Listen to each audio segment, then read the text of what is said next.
para que queden ahí, pero de todas maneras esta clase está grabada ya en YouTube.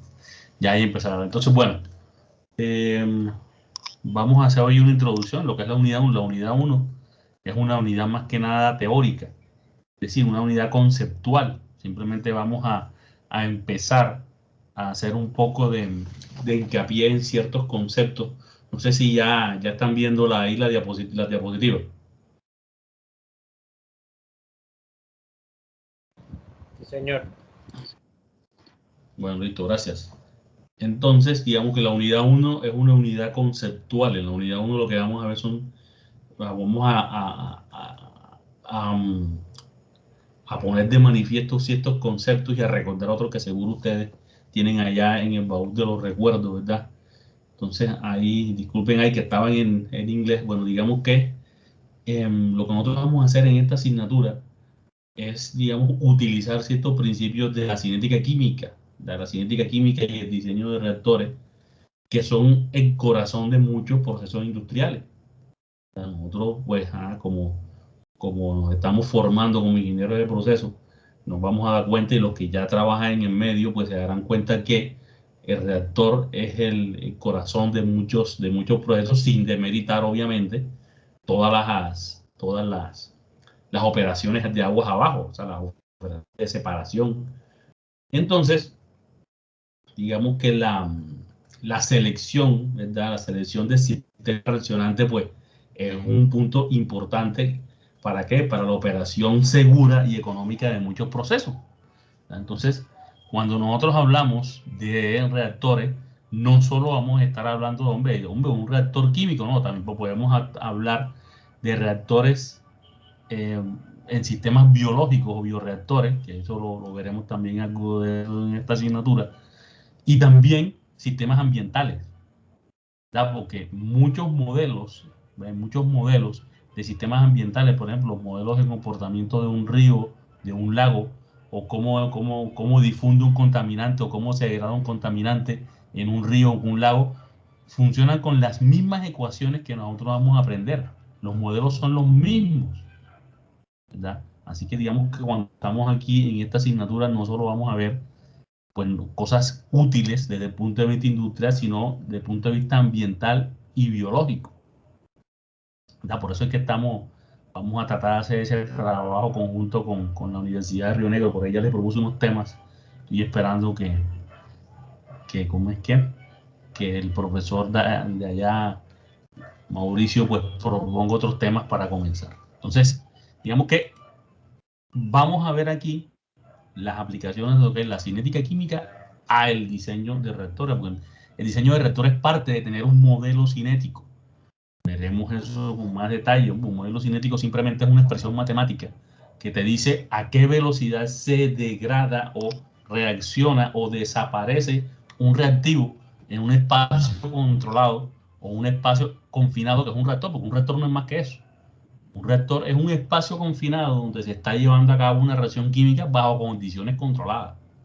Entonces siempre vamos a tener ese principio y partimos de ahí. Los modelos cinéticos, digamos que en esta asignatura nosotros vamos a ver de dónde salen, pero no vamos a ver el desarrollo desde la ortodoxia, porque eso es otra asignatura. O sea, solamente ve cómo se obtiene un modelo cinético, digamos, es otra asignatura por aparte.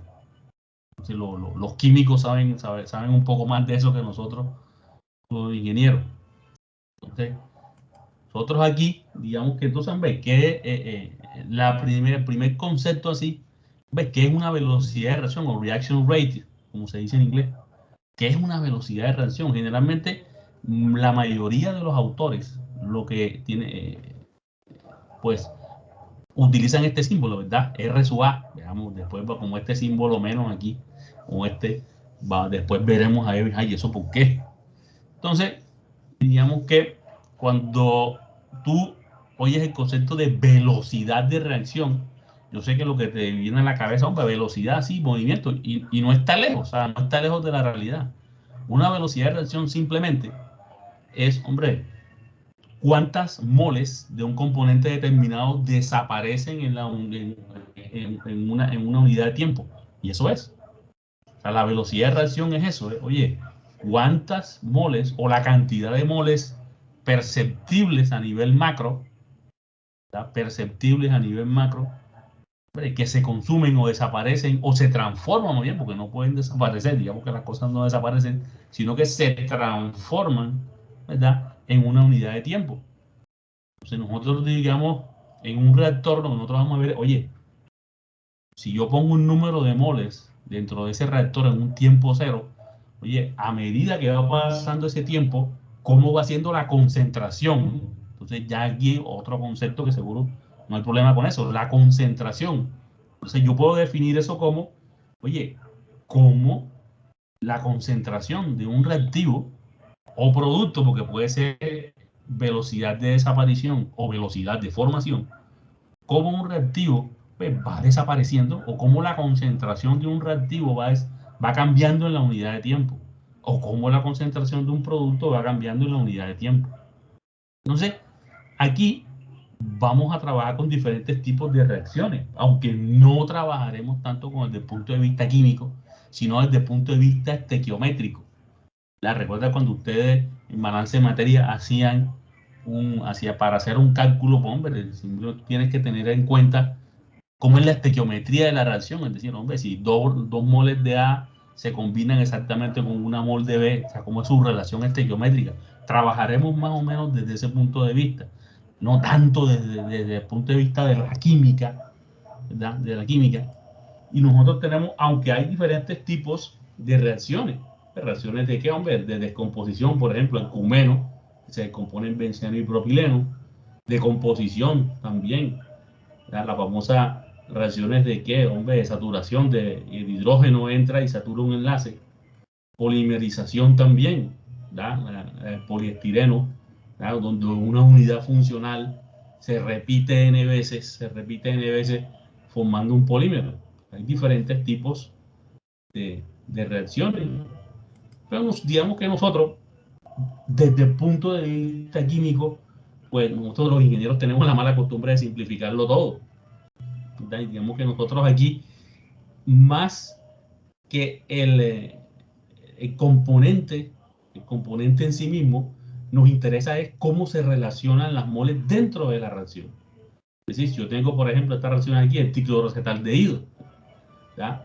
Más 2 moles de clorobenceno producen una de las cosas más malas y más miserables que ha producido el hombre, el DDT. ¿Verdad? Que eso ya está prohibido, incluso aquí, que acá en la selva está prohibido ya de lo malo que es.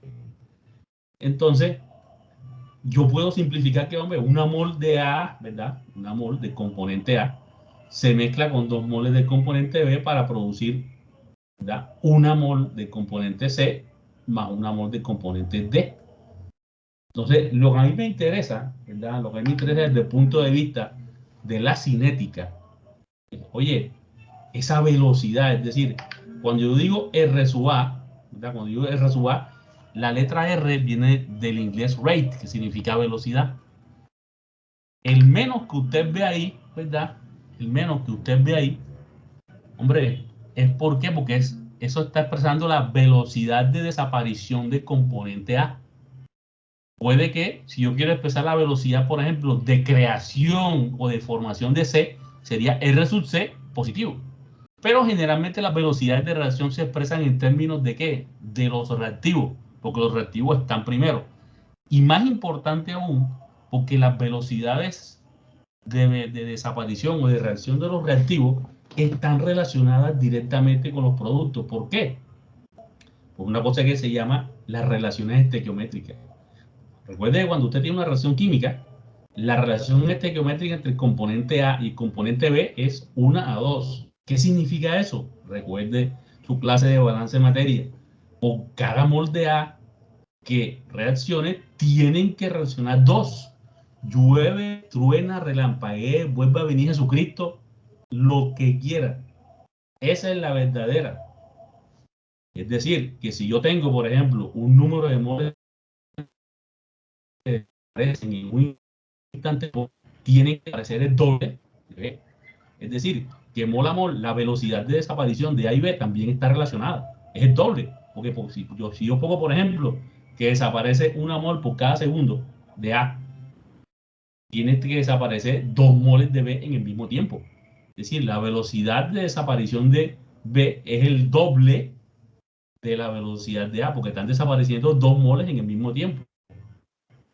Entonces, si usted tiene definida la estequiometría de su reacción, pues la cinética, usted va a tener también información sobre la cinética. ¿Por qué? Porque, por ejemplo, por decirte algo, si desaparecen 4 moles por litro, porque generalmente la velocidad de reacción, ojo, se expresa en concentración en la unidad de tiempo. Es decir, las unidades son moles por litro. Litro puede ser litro, centímetro cúbico, metro cúbico, o sea, unidad de masa, que es en mol, sobre unidad de volumen por tiempo. En este caso puede ser tiempo, segundo, minuto, hora, dependiendo de cómo esté definido el modelo. Entonces, ¿qué significa este menos RA? Significa, oye, la velocidad de desaparición de A es igual a 4 moles por litro por segundo.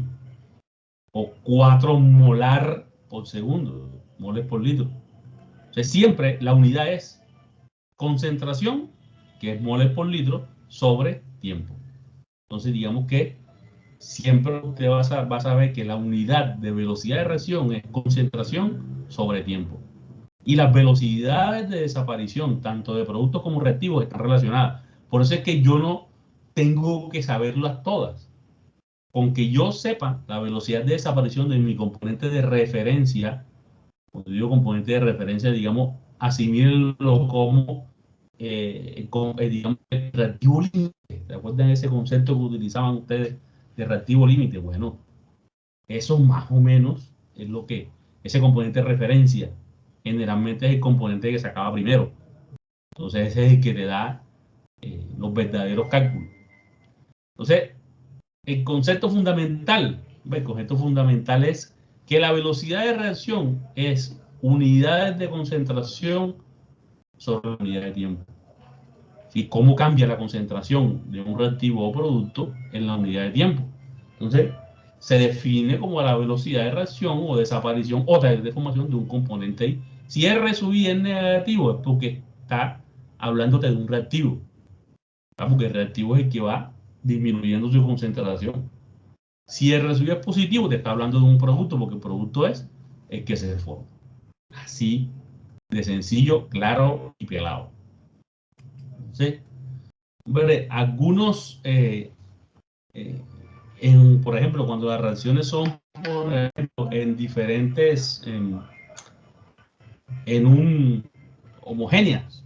Bueno, una reacción homogénea es aquella que se lleva a cabo en una sola fase. Entonces, generalmente, hombre, si es en fase líquida, es decir, tanto reactivos como productos están en fase líquida, se utiliza R, pero a veces nosotros vamos a tener reacciones heterogéneas, es decir, que suceden en diferentes fases. Por ejemplo, imagínense un ejemplo muy típico es los convertidores catalíticos de muchos carros, ¿verdad?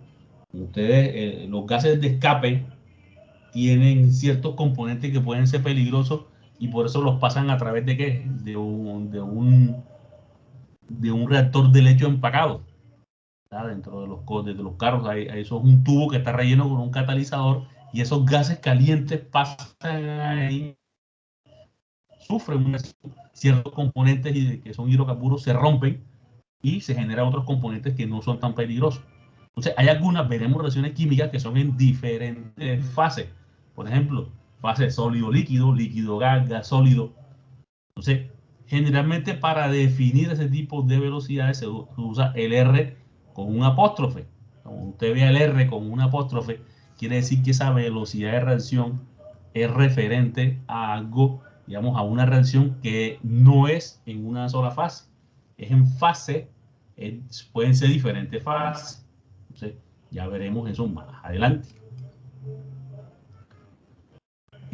Hasta aquí, hasta este punto, si alguien tiene una duda, alguna inquietud, algo que quiera preguntar, ¿verdad? Algo que quiera preguntar, puede abrir el micrófono y hacer la pregunta antes de seguir.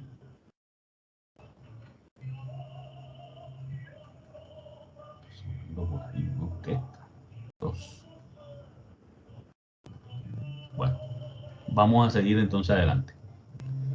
Entonces, hasta este punto, ¿qué es lo que usted debe saber? Hombre, simplemente la ecuación de velocidad, digamos que, o el modelo cinético de velocidad, es una ecuación algebraica. Es una ecuación. Ya veremos ahorita. ¿Qué son? Digamos que esa ecuación es función de qué, hombre, de ciertas propiedades del sistema. ¿Qué propiedades pueden ser? Concentraciones de los reactivos y productos, ojo, concentraciones, temperatura, presiones, tipos de catalizador, por ejemplo. Entonces, nosotros vamos a ver este tipo de modelos matemáticos aquí, que tienen, la mayoría, tienen funciones de qué? De las concentraciones de reactivos y productos, presiones, temperatura, tipos de catalizador. Digamos que son, ¿por qué? Pues porque esas son lo más importante, digamos que esos son los factores más importantes de, de una reacción química. O sea, que determinan la velocidad. Entonces, ojo ahí con eso.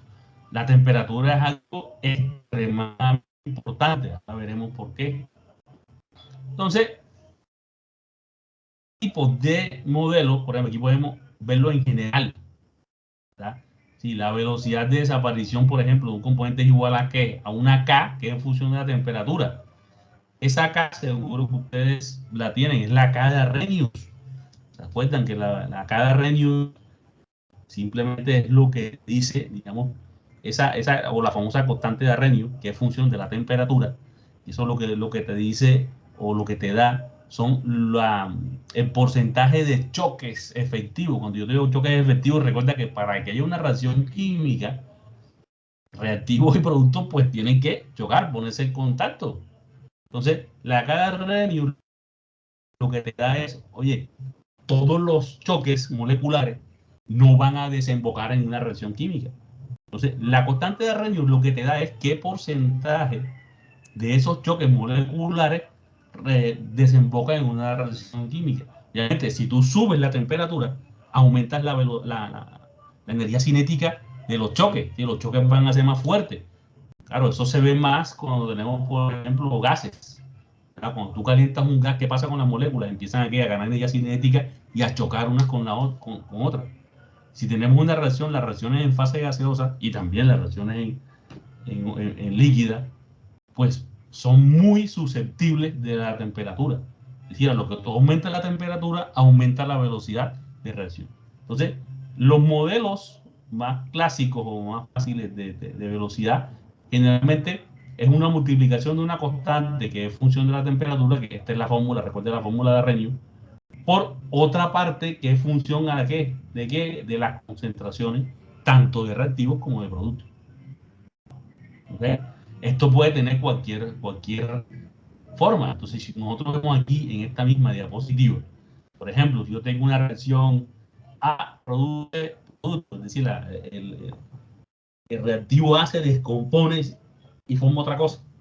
Por ahora no es importante saberlo. Entonces, la velocidad, ojo, la velocidad a la cual se descompone A es igual a una constante por la concentración de A. Es decir, en este caso, la velocidad es directamente proporcional a la concentración. Es decir, al principio de la reacción, cuando la concentración de A es alta, pues la velocidad va a ser alta. Pero a medida que va pasando el tiempo, esa velocidad va a ir siendo cada vez más lenta. ¿Por qué? Porque la concentración de A va a ir disminuyendo, porque se va transformando en otra cosa que no es A. Entonces, vamos a ver los primeros modelos que vamos a tratar nosotros aquí, que nos van a servir para las ecuaciones de diseño, son modelos así. Por ejemplo, esto es un modelo de primer orden, otro de segundo orden, K por C sub A cuadrado, y hay unos un poco más elaborados. Por ejemplo, cuando hay, por ejemplo, un equilibrio químico. Recuerda que el equilibrio químico simplemente es un momento de la reacción donde la velocidad de reacción neta es igual a cero. Entonces, puede tener dos constantes. Entonces, también mira, caso 1 por C sub A más 1 más caso 2 por C sub A, por ejemplo. Entonces, los modelos cinéticos son modelos, algunos son algebraicos, otros son estadísticos, sobre todo los de polimerización, pero bueno, sirven para tener o para predecir cómo va a ser la velocidad de desaparición de eso. Entonces, desde el punto de vista de un balance molar, digamos que recuerda que un reactor no es más que un espacio confinado. Digamos, es un sector del espacio donde se está llevando a cabo una reacción química. Si yo quiero hacer por ejemplo, cualquier balance, cualquier cálculo, tengo que hacer un balance de materia en ese espacio. ¿Verdad? Que digamos que muchas personas, pues, tú tienes un espacio, ¿verdad? Piensa que la reacción química es tu sistema. Ese sistema está rodeado por una frontera y más allá de la frontera son los alrededores.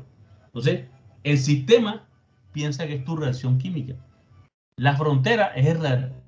El reactor en sí mismo es una frontera y más allá de la frontera están los alrededores. Entonces, tú vas a tener flujos tanto de materia como de energía entrando y saliendo del reactor. Dependiendo del tipo de reactor, pues puede que no tenga flujo, un reactor batch. ¿Ya? Pero en términos generales, si yo quiero hacer cualquier cálculo ahí, yo tengo que hacer balance tanto de materia como de energía. Nosotros comenzaríamos con los balances de materia.